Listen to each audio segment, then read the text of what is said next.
and I quote, "I'll be there in a minute. Give me a second." Time is relative, folks. Time is relative. Yes. So, hey, cheers to everybody in the chat. They're a division rival. I don't care how many wins they get. Screw them. That wasn't the take I was expecting to hear.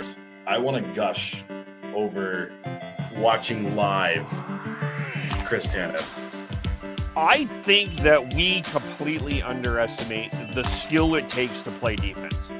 One highlight or several highlights does not a Calder trophy make. I'm stepping in here. I'm going to be the crotchety old man here. They need to learn patience. They need to understand the tension and everything and the drama. How dare! Look at this! How is McDavid not getting a penalty?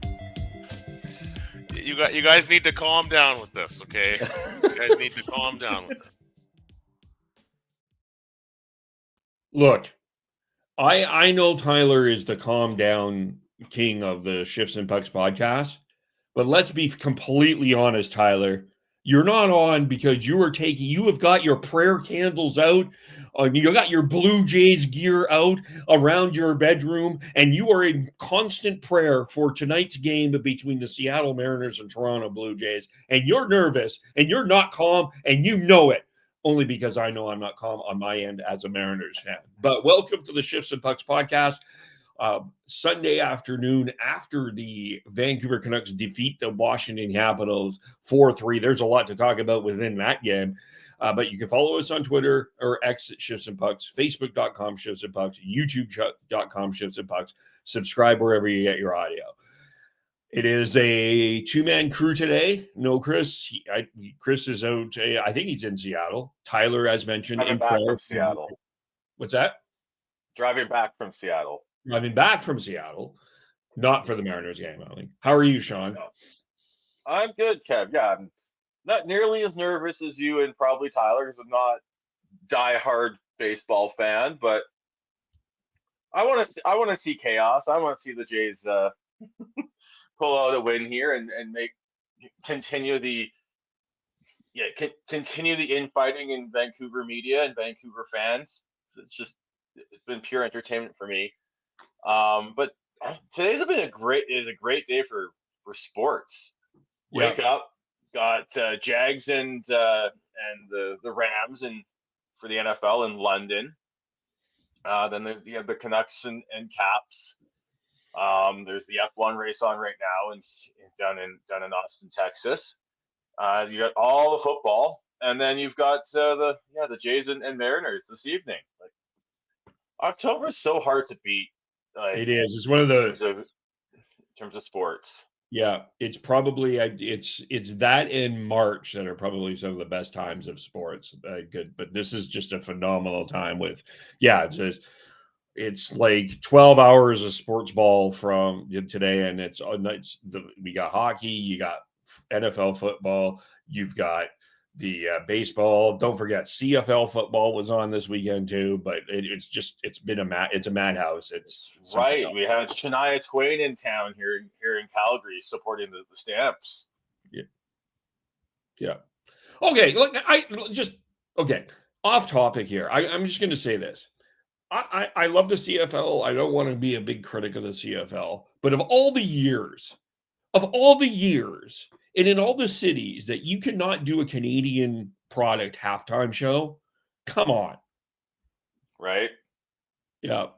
I don't want to get too far in the tangent on this one, but I'm 110% behind you in agreement with you there, Kev. Like, I want to see the CFL lean into the Canadian part of the Canadian Football League as much as they can, and especially this year with everything that's gone on. And Machine Gun Kelly is probably going to put on a good show. Any other year, I'd probably be like, oh, okay, cool, well, whatever. But that's usually how I react to almost every halftime show announcement, no matter what league. But this year, I just wish they would do it. Like, just lean into the Canadian aspect, and people should embrace that too. Yeah, for sure. Anyway, enough tangent. Let's get to what we're talking about here with the Canucks, and we have some news. But we'll touch on a couple of news items here before we get into the games. And one of them is the U.S. selection committee has come out for their Olympic team. And of course, there's going to be a lot of talk around that area. But 2 players from the Canucks have been added. We know Quinn Hughes is going to be on that Olympic team. So we know that that's going to happen. But Brock Besser has been added to the team. And my bold prediction that Thatcher Gemko is going to come back up Connor Hellebuck at the U.S. Olympic team is proving to be true, because is proving to be at least in the trajectory of me possibly being right, because he's been added to the selection. He's been added to that the selection roster anyway. Yeah, that's right. The selection roster. Yeah. We already knew that Garland and Quinn Hughes were already part of it, and took part in like that summer camp that they did, and then they've added Besser and Demko, which makes a lot of sense. Yeah, and so we'll see where that goes. I think according to Friedman last night, Canada's going to have 2 meetings before the roster has to be submitted December 31st. They will announce it in January. I'm sure the Canucks will do the same. The Canucks will do the same thing. The U.S. Olympic team will do something sort of the same thing. The other news was after the St. Louis game, which was probably the toughest game of the week this week to watch for sure. Braden Coots was sent down to the WHL, and I don't think that this was much of a surprise ultimately. It's just one of those things that as you get into we get really excited when we watch preseason and we see how these young players are playing, and we tend to forget that this game has a bit of a level up when it's actually regular season hockey. And he will play in the NHL. He will play a lot of years in the NHL. He just needs to develop. There was nothing wrong with that decision. Yeah, nothing wrong with it. He still didn't look out of place, but he wasn't going to play enough for his development and for what the Canucks need from him to be going into the future 2-3 years from now. So yeah, made the right decision. Made the right decision to send him down, and we'll see him hopefully on the World Junior roster come Christmas time. Yep. Yeah. Yep. So that leads to the week. There was 4 games this week. The Canucks do lose on Thanksgiving Monday on St. Louis, 5-2. It was a Monday afternoon game, kind of a blasé game. I would like to hear Tyler's thoughts on the new seats. But then after that, of course, the other transactional news that came out there is the Canucks called up Max Sasson and they did a little bit of a line click, which led to 3 straight wins on this road trip. They were down 2-0 to Dallas after the first period. They come back and win 5-3 against former Canuck backup Casey DeSmith. And then they were down 2-0 to future Vancouver Canuck Connor Bedard. And then they ended up winning in a shootout, which was a kind of a comical shootout in some ways here, with unfortunately Petey's kind of weird effort in that shirt, or weird, I don't know, not a weird effort, but just a weird whatever happened there on the shootout. I just think he just went in too quickly. But they end up winning in a shootout 3-2. And then today, Pettersson scores with 59 seconds in, which is the 3rd fastest goal in the National Hockey League to start the year. They grab a 4-0 lead. There's a few things that happened within this game that we'll need to talk about. And then Washington storms back in the 3rd and makes it a 4-3 game, but Vancouver hangs on. So where do we go here? What's kind of our takeaways here? That as Tyler said, as Tyler always says, calm down. You don't need to freak out over a 1-2 start, or even that was going on. When the way I looked at it coming out of last week, when they had split the first 2 games, but didn't look great against Edmonton. And then again against St. Louis, they didn't look great.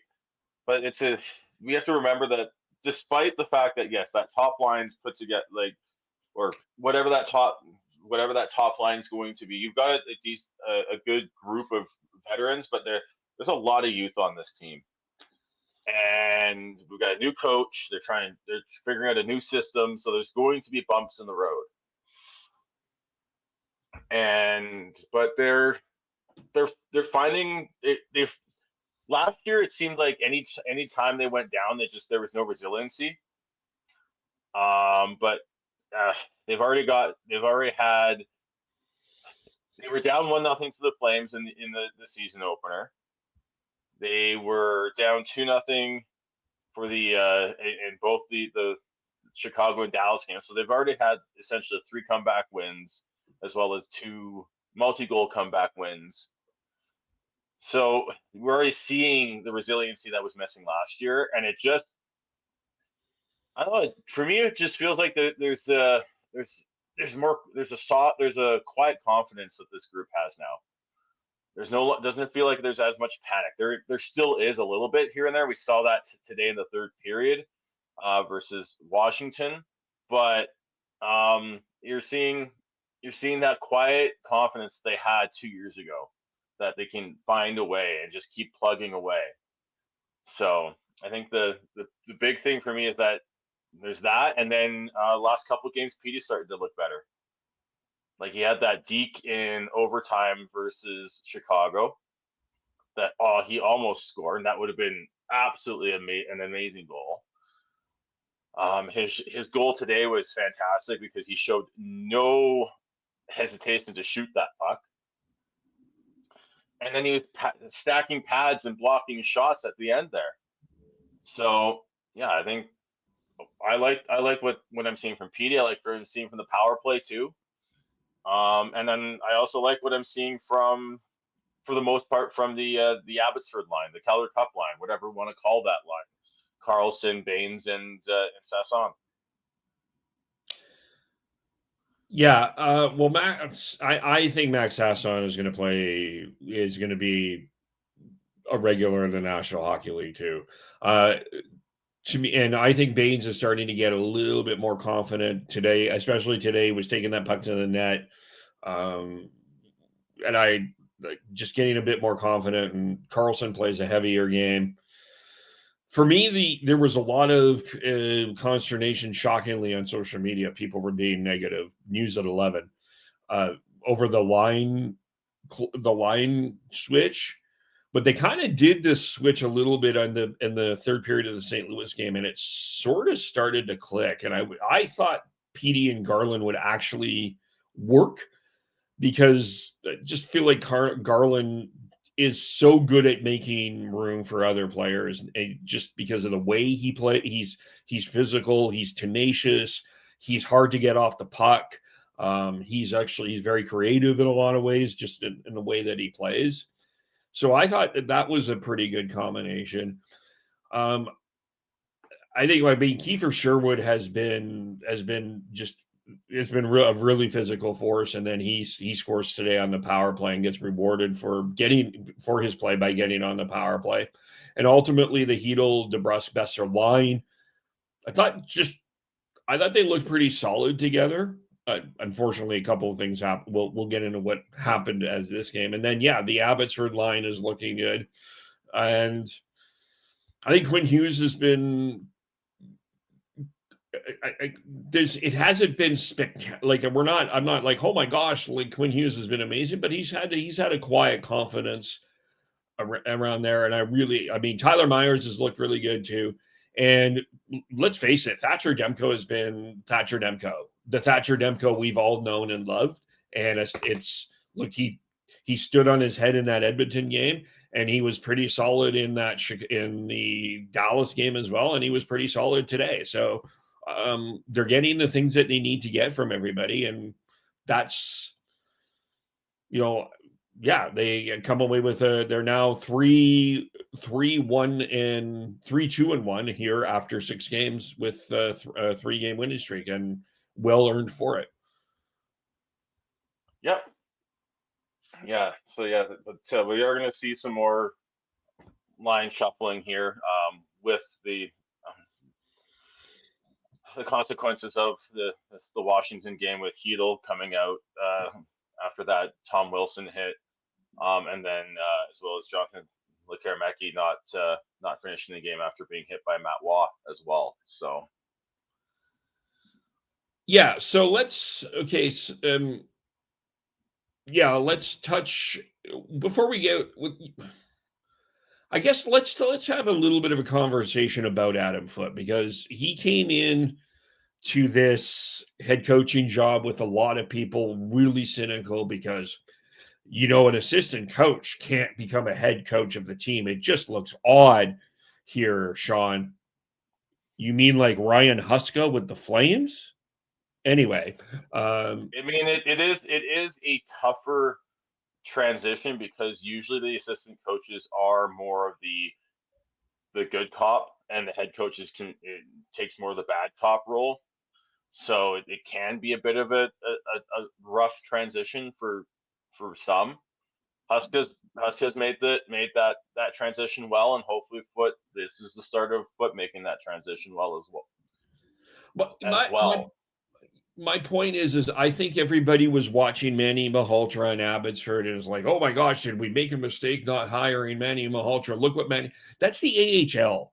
This is not the NHL. And when your captain and best players is saying, I think we should hire Adam Foote, I think that you need to take that a little bit more seriously than the expertise on Twitter. Quinn Hughes was in the room. Quinn Hughes knew what Adam Foote was capable of. And I think there was a lot of, the other concern with Adam Foote was the fact that, he didn't have a great coaching record in the WHL, but Rick Tocchet wanted to bring Adam Foote to him in Philadelphia. So he's got some credibility. He's got some Stanley Cup rings as well. He's had some success. I think there was a little bit too much. I think there's been a little too much cynicism towards Adam Foote and not just let this guy coach the team. And I think we're starting to see it. I really haven't seen it since the summer. Like once camp started and once the Canucks had extended Malhotra, I don't think we really saw that as much of the chicken little sky is falling. We're going to lose Malhotra narrative that you saw a lot over the summer once that decision was made. But I think it's you are the AHL is you can make the same you can make similar arguments against moving up from the AHL to the NHL head coach, but you still there's also the whole thing about running your own bench, being the guy, the head coach, as opposed to being the assistant coach, whether it's AHL or NHL. We've seen coaches make that jump from the AHL to NHL more than we've seen. I think it's probably a little bit more than we've seen assistant coaches making that jump, especially within the same team, to the head coach. So I think that part, I think it was a fair criticism or just thought with the Foote hire. But the Canucks got Malhotra signed for another couple years with Abbotsford, and what you want to be. Abbotsford is also a development league, so people need to remember that regardless of what the team wants, the coaches still want to push up there. So if Malhotra finds a job elsewhere, that's good for him, and we should be happy for him, as opposed to being angry at the Canucks didn't hire him. So, but from what I'm seeing from Adam Foote, let's get this back to now. Let's get this back to what's happening now on the ice. Is that I'm seeing a team that is hard to play against, and I think they're still going to struggle with offense outside of the power play and that top line, but they've got the personnel up front to just be an absolute pain in the ass team to play against. Not necessarily overly physical outside of like Sherwood, but you're going to have just the tenacity and the forechecking to be and being willing to put themselves in front of shots and make it tougher for teams to score as well. So I think that's kind of what Adam Foote has alluded to a few times in his comments about how he wants to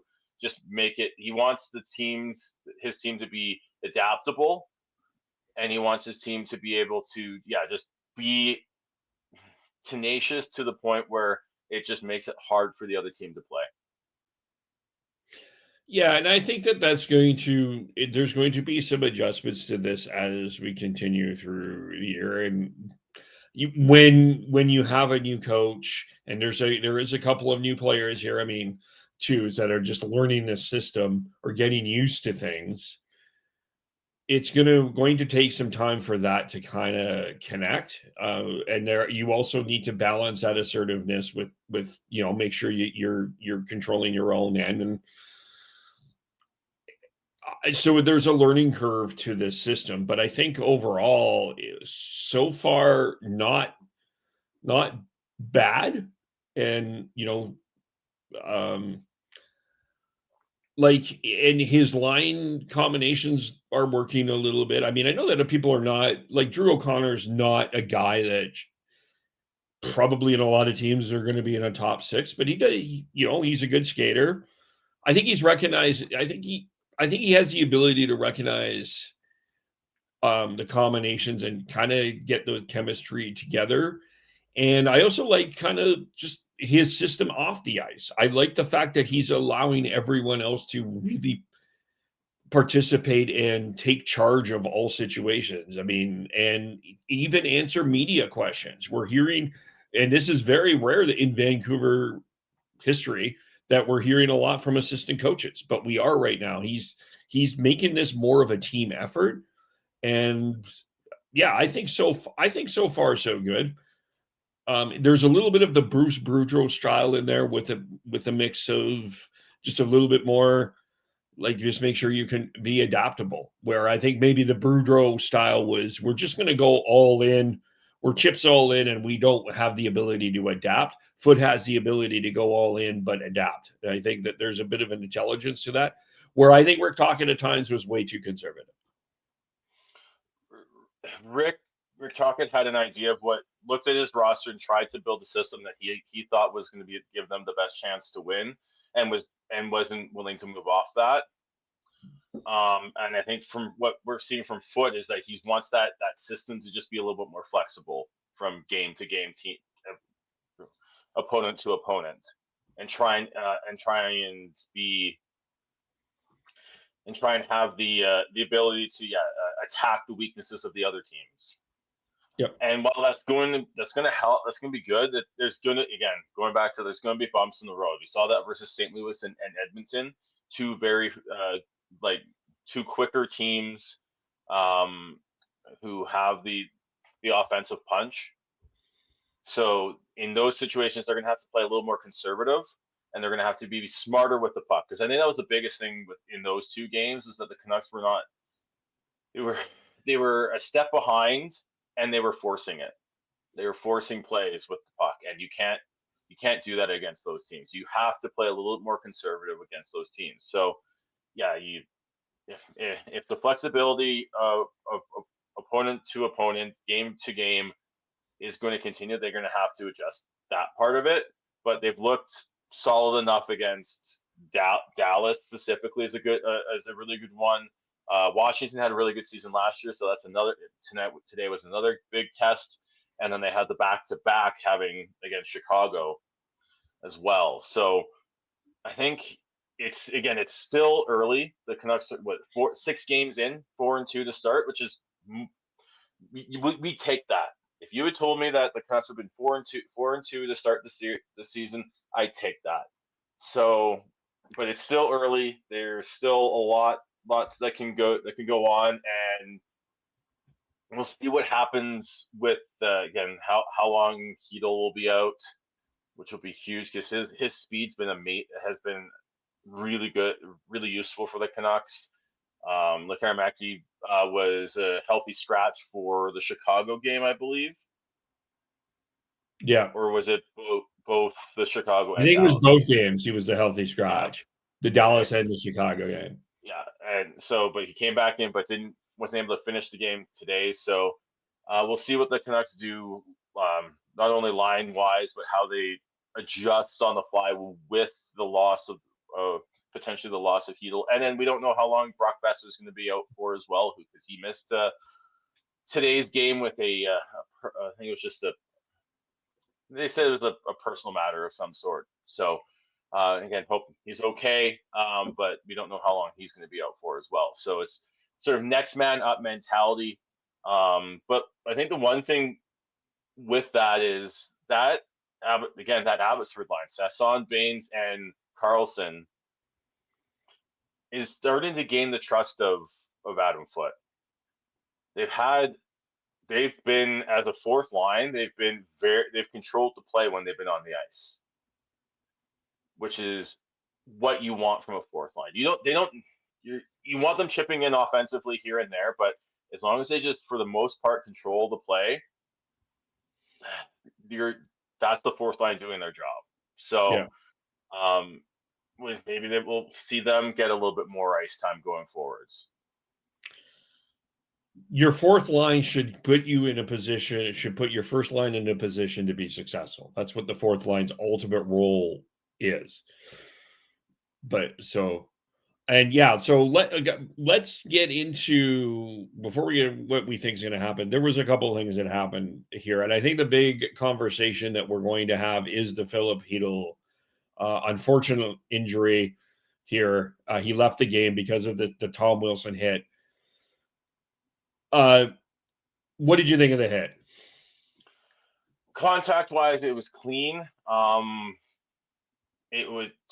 me, it felt a little late, as well as felt like Wilson came from a little bit too far. Could have argued it was charging as well. So I think it was interference or charging. 2 minutes would have been fair. I don't know why they called it a good hockey hit, in my opinion. So I think it was late, and I think you could have argued it was charging. Yeah, it was kind of my thought too. I don't think it was a major. It felt a little far, and it didn't. Yeah, it should have been. You can call that charging or interference, but it's gut wrenching for Chytil because he's just been through so much concussions, and like he's a hell of a hockey player. I don't think like as much as people were yelling at Alvin for this JT Miller trade, they came out of this. There's an argument, Sean, that they won this trade. Well, we saw Mancini. Yes, he had a massive fight with Brandon Duhaime, and he did not look out of place in that fight.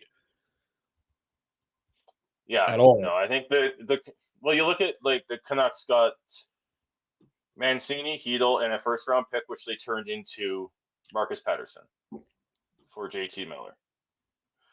And if Mancini turns into the player that a lot of people think he can be, and then you've got Pettersson, and then hopefully if Chytil can stay healthy and produce the way he has to start this season, yeah, the Canucks walk away laughing out of that trade. Yep. But yeah, it's just I really, really hope that Chytil's okay, because they said I think on that hit, contact was clean, just was a little late, and I think he came from too far for it to be a clean hit. So and then hopefully like Karameki's I think it might be a shoulder issue for him, so hopefully he's not out too long as well, because we're starting to see the depth issues that the Canucks have we knew were there, but we're seeing it real early here. Yeah. So that means next man up kind of mentality. So who are you thinking gets the call here? I guess we're going to wait a little bit, but I guess there's at least one. We can assume that there's one spot open at least. We'll see about the rest. We'll see with Besser, and we'll see with Lekkerimäki. Well, we'll get Atu Ratu back in, right, into the lineup, and then I suspect we'll see. Well, I wonder if we'll see Joe Labate get the call as a more of a physical presence. I know none of those guys are a physical presence, but you move players up in the lineup, and you want someone who can be a bit of a on the fourth line. I wonder if that's a spot for him. Outside of that, I don't really know. I haven't really. I know Abbotsford struggled to start the season since they lost basically their whole first line to the Canucks this year. So I'm not sure who has played well enough that to get the call up on up front. So I think maybe Joe Labate, as well as maybe. I know the Canucks are high on Ty Mueller, but I don't know how healthy he's been, because I know he had an injury to start the season. So those are the two names that come to mind for me. Yeah, just I'm wondering if there's Neil Zaman maybe too. That's right. Yeah, they'll bring him up. That's the name. That's who I forgot.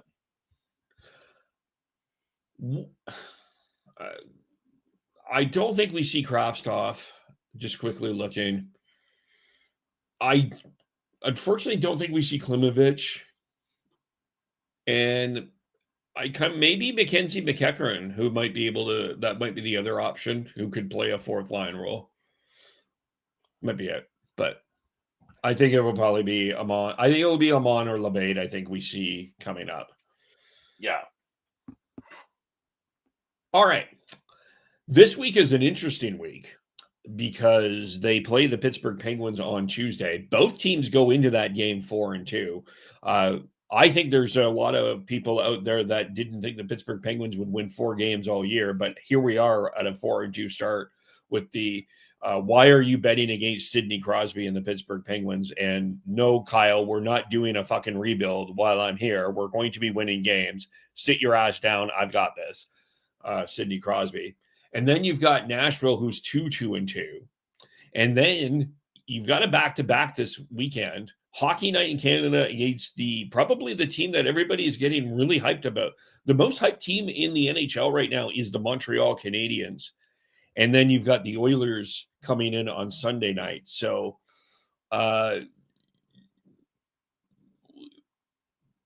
I mean, this is already a successful road trip with it 3-0. So you get a couple more wins, you're gravy. And then you got a couple of exciting games at home with two pretty rabid and passionate fan bases coming in. Actually, should be a good week. Should be a good week of hockey watching Vancouver. It should be, yeah. You got the Pens, so I wonder if we'll see Arthur Sheilov start for the Penguins in that game. And then you've got the Preds. Man, that Montreal game's going to be.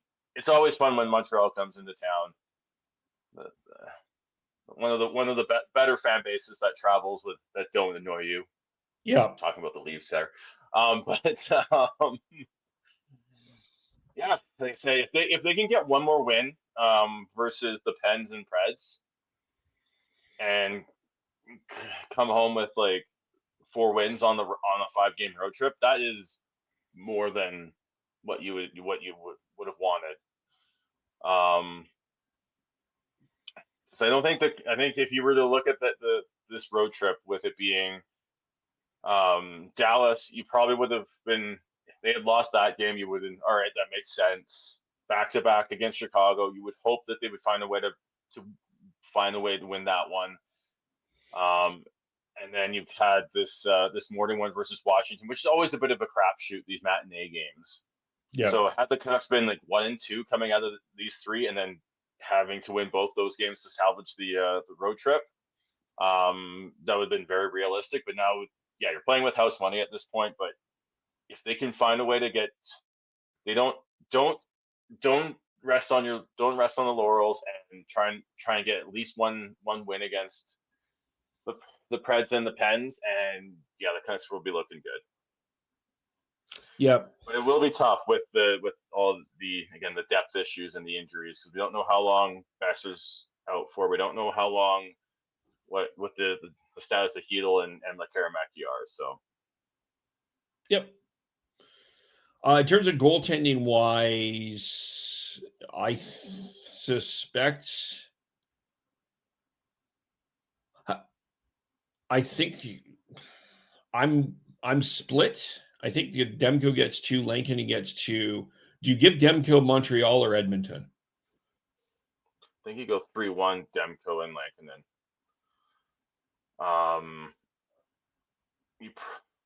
Well, maybe 2-2. I think you give Lankinen the next game. You let Demko rest up from being a little bit out of routine for this game, and then you go. I think you give Lankinen Montreal and you give Demko Edmonton. That's kind of my thinking too. Yes, Montreal's the Hockey Night in Canada game, but the more marquee matchup for the Canucks season is the Oilers. So, yeah, should be a good week. Anything else about the Canucks? I think we're good. All right, a couple of other things we want to touch on. This schedule, and I'm following the Flames. This schedule is pretty brutal here. I mean, 3 games in 2.5 nights for both the Canucks, and the Flames had that situation too. I know it's a condensed schedule, but one of my beefs here is if you've seen the Toronto Maple Leafs schedule. No, I have not. I don't. Oh my gosh! Feel the need to hate I don't feel the need to to look at that very often. Well, it was only because a buddy of mine at work is a Leafs fan, and he's like, the Leafs should be off to a way better start than they are, and they've had an easy, like they played Tuesday, and then they play Buffalo on Friday. I mean, we're seeing a lot of injuries with a lot of these back-to-backs. This schedule has been. This is a pretty brutal schedule that teams are playing right now. Some of these teams are playing. I think every team's going to have that stretch in the schedule. Right now, yeah, both Flames had a real rough way to start this, like immediately out of the gate to start. Canucks had their back-to-back and then an early freaking matinee on a Sunday after. But yeah, I think every team's going to have to go through it. It is the condensed schedule because we've got the Olympics. And yeah, we're gonna see injuries because of it. We already lost Brady Tkachuk. He's out for 6 to 8 weeks. Kopitar's out week to week. Can't remember if there's any other. Can't remember the other major ones that happened, but you're gonna see it happen. It's just the way it is when you have an Olympic year and you've got that have to build that into the schedule. So I think every team's going to go through these 2 and 3, 2 game back-to-back, 3 and 4 night game stretches. And you just have to find a way to battle through it. Unfortunately, yeah, I know it's not as exciting as being angry about things and throw tantrums about it, but the Canucks find a way to go 3-0 on this tough stretch here. So like you can find, if you can, the teams who can manage it the best this year are going to be the teams that make the playoffs. Yeah, I was like, holy crap, too. Like, we could have found a way to do 3 and 4 with three nights in 4 would have been better, but yeah, I guess it is what it is. I was like, holy crap, you have 32 teams with different travel commitments and strategies, and 32 different buildings to work with. Some are owned by the team, some are not. Some have concerts and some don't. trying to fit that all in. Just let alone you throw in the TV rights and what they want, right? That's the reason the Flames didn't have an evening home opener, is because the Rogers didn't want them in, wanted the Canucks and Oilers as the late game there on last Saturday, which, like, understandable. It's Canucks Oilers, that's a battle, that's a rivalry, but when the TV rights holders are making those decisions, that affects the schedule. So it's not just the NHL; it's the rights holders, it's the teams. It's so fucking complicated. Yeah, I wouldn't want to be a schedule maker, but it like, we do need to acknowledge. I just want to acknowledge that this has been it's been a brutal, like, fun in terms of content, but yeah, and I mean, you mentioned one other. I mean, Nikita Kucherov got hurt as well. You got a number of injuries here to start the year. Yeah. But I think this year is going to be a war of attrition, and I think a lot of it is you're right. How do you handle that schedule, and how are you getting yourself? If you're a team that is a playoff team, how are you balancing that out? And you're a team that's competing for a playoff spot, how are you battling that out? It's going to be interesting, and the health will have a lot of determination of where things go. Our last question is, I kind of got this inspiration because just listening to 32 Thoughts, Friedman was like, my favorite team to watch right now is the Montreal Canadiens, and they are fun to watch. But I kind of wanted to take this to an individual player. Sean, who is a player that is not on the Canucks that you like watching? It's hard not to enjoy watching Cale Makar play. Like, I'm a defenseman, so I always gravitate to that. He just, the way he controls the play, it's very similar to Quinn Hughes. I think on Montreal you got Lane Hudson, who does that as well. But like currently, yeah, I'd probably say that's not Quinn Hughes. It'd probably be Cale Makar. I just like the way he controls the play, and as well as even just Crosby. Let's just put it out there. Watching Sidney Crosby and how he plays is just, he plays the game the right way. There's no cheating. He doesn't shy away from the from the tough areas, and he's so skilled. He still doesn't. I don't think people still realize how skilled he is. Just because he like, very similar to Quinn Hughes, just makes it look easy, too easy sometimes. Yeah. And he doesn't have that speed that McDavid, McKinnon have, that just where you get that gets you up out of your seat. He just plays both of them play such a smart game. So I think those two would be mine. Last night I was watching a little bit of that Leafs Kraken game, and Chris Tanev comes back and does, like, I think the forward is like bursting way ahead of him. The guy just smoothly skates back, knocks the puck off his stick like it's nothing, and goes to the bench in typical Chris Tanev way, in pain. But I don't like the jersey he is in. We all agree he's in the wrong jersey, but Chris Tanev is still an amazing. I love watching Chris Tanev. I love watching Jacob Slavin. I know he's annoying for fantasy because he doesn't get any points, but God, he's fun to watch.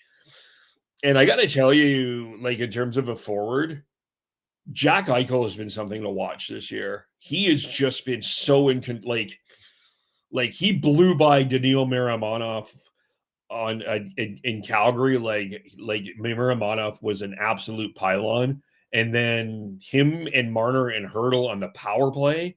Oh my gosh, that is going to be a problem.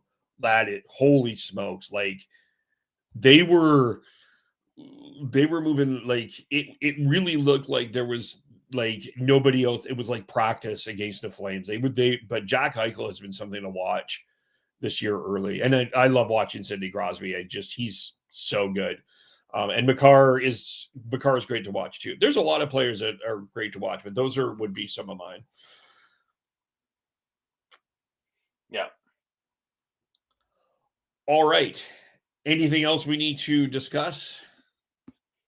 No, I think we're good. And just shout out to Chris's dad, Jeff. Yes, we want to see PD continue his game from today. He had a really good game today, both offensively and, like I said, stacking the pads at the end there. Yeah. I don't think he gets 100 points this year, but I think if we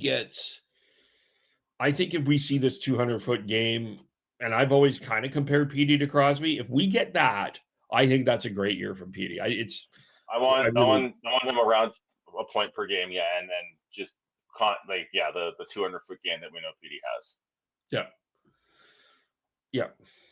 And hi, Jeff. All right. How do we follow you? I'm Bearded Canucks 03 on Twitter.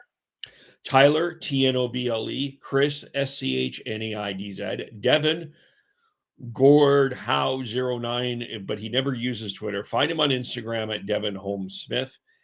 And I am KEVOLE on all social medias. By the way, just a quick plug, Dan Stevenson and I will be doing a co-podcast talking Flames. That will be out tomorrow. So we'll be doing that a little later on tonight, and that will be out later this week. So just for those that are just a shameless plug. Anyway, thank you everyone for watching. Thank you everyone for listening, and we will talk to you all very soon.